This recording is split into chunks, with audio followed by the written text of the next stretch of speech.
All right, I'm Pinellas County Sheriff Bob Gualtieri. We're here to talk about an officer-involved shooting involving an officer from the Pinellas Park Police Department. This is being investigated by the Sheriff's Office under the Pinellas County Use of Deadly Force Task Force Agreement. Everything that I'm going to tell you now is very preliminary. It's based on the information that we know at this time.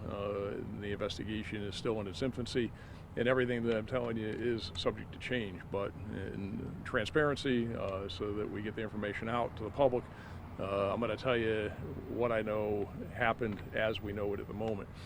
So the address of the occurred here is 4370 82nd Avenue North, so it's probably about just a quarter mile down behind me on the south side, or behind me on the right.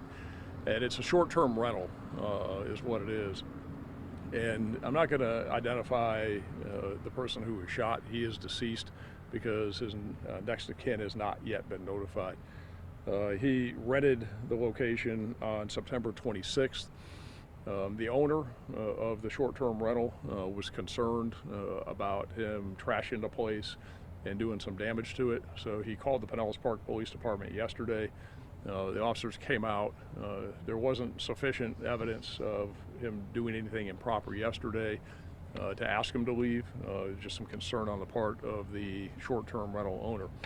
So his rental period is up today, and the officers told the owner that if they wanted him out and he hadn't left when his rental period was up today, to call, and they would come back and see that he was removed at that point. So that happened at about 11:30 this morning. The Pinellas Park Police Department received a call from the short-term rental owner that said that his rental period was up and that he wanted him out. He was very concerned about what he was doing and damaging the property inside. The officers went to the front door, and the person who was inside, who is a male, came to the front door and had a knife in his hand when he came to the front door, and became very, very confrontational with the officers. He then barricaded the front door. It looks like he probably put some furniture in front of the front door, and in essence, a standoff ensued between the officers and the person who was inside. The officers made contact with him, talked to him by phone. He asked them why they were surrounding this house.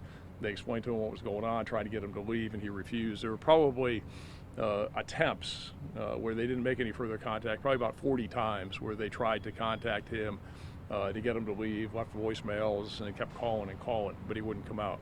The owner was insistent that he did want him out, so the officers formed what we call a contact team, which has officers with less lethal, as we call it. These are beanbag type rounds because they knew he had a knife, as well as officers, of course, that have their handguns. So they went in through the garage door, and the owner told them the garage door was accessible. So on the west side of the house, the officers with the contact team with less lethal, knowing he had a knife, as well as, of course, their handguns, went in and they had shields. When they went inside, the subject was inside the living room area of the residence. He refused to follow commands. The officers did use their less lethal rounds, the beanbag rounds, to try and stop him. That didn't stop him, and he went toward Corporal Graham Fox, and he ended up with a knife. He ended up striking Corporal Fox in the upper right shoulder, and he received a very small laceration. He's fine, but he did receive the laceration. So when the subject cut Corporal Fox, Officer Grayson, Greyson, and his last name is hyphenated. It's Ekdale, Ekdal hyphen McBride. Officer Ekdale McBride fired several rounds, striking the subject in the chest area and the upper body area. The subject was taken to the hospital, and he was pronounced deceased at the hospital. That's about what we know at the moment. Again, we still have a lot of interviews to do. We have to process the crime scene. We do have a picture of the knife that he had, that he did lacerate Corporal Fox with, and when he came after Corporal Fox and came after the officers.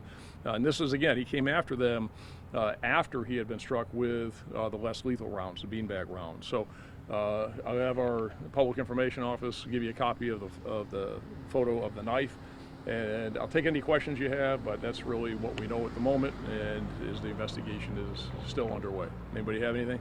When you said there were several rounds, do you have an approximate? Probably 4 or 5. And then you said upper body, you said chest. Was the head included? No, well? he didn't. There was no head shot. He was shot upper body, shoulder area. From the best we know right now, I'm talking about the guy who was shot, who is the suspect in this. It was upper body, mid-chest area. And was he the only one inside the Yes. residence? Yes. Yep. Were you familiar with him? Well, we're still working through that, and I do not know. I don't have any information right now. Again, I'm just trying to get information to you, and this is all preliminary. We don't know whether he has a criminal history. Don't know what his mental health history is. Really don't know anything about him.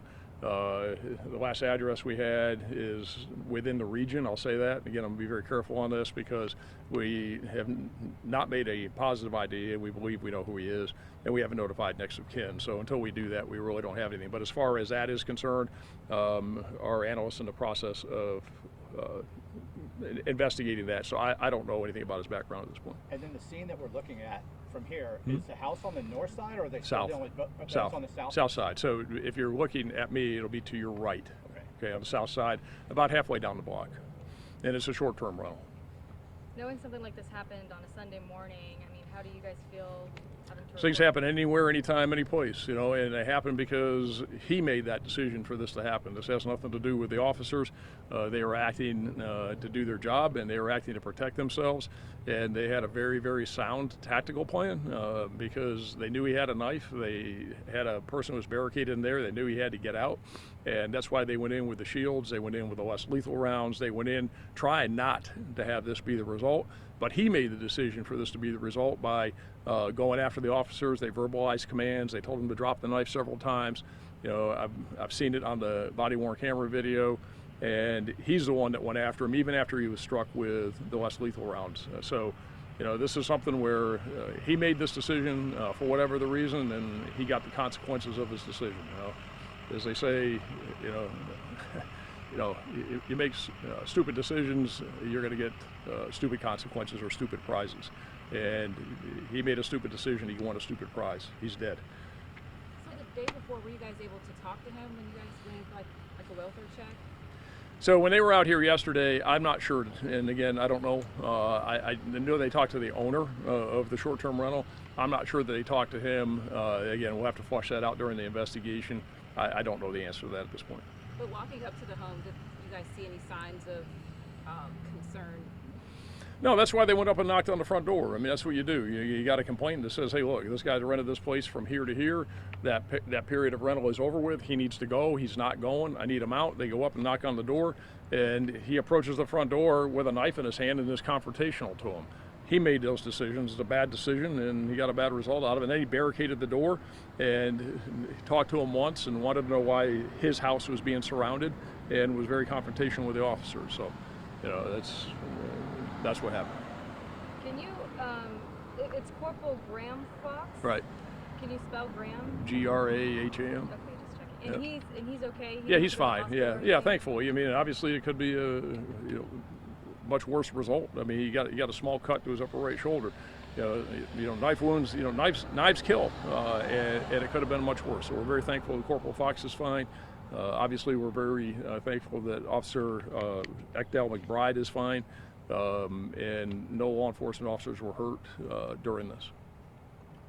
No. Looks like the scene's cleared. Can we go up to the caution line and get some video? No, because they're still processing the scene up there. It's still very much being processed. They've got with all the forensics equipment that's up there, so they're not done processing it. It's going to be a while. A live shot from 6 is back here. PIO will get with you on it. I'm not sure if there's an opportunity. Excuse me. If there's an opportunity to get it closer, we'll let you get closer. We just got to make sure that it's not interfering with the crime scene. And then just one more question.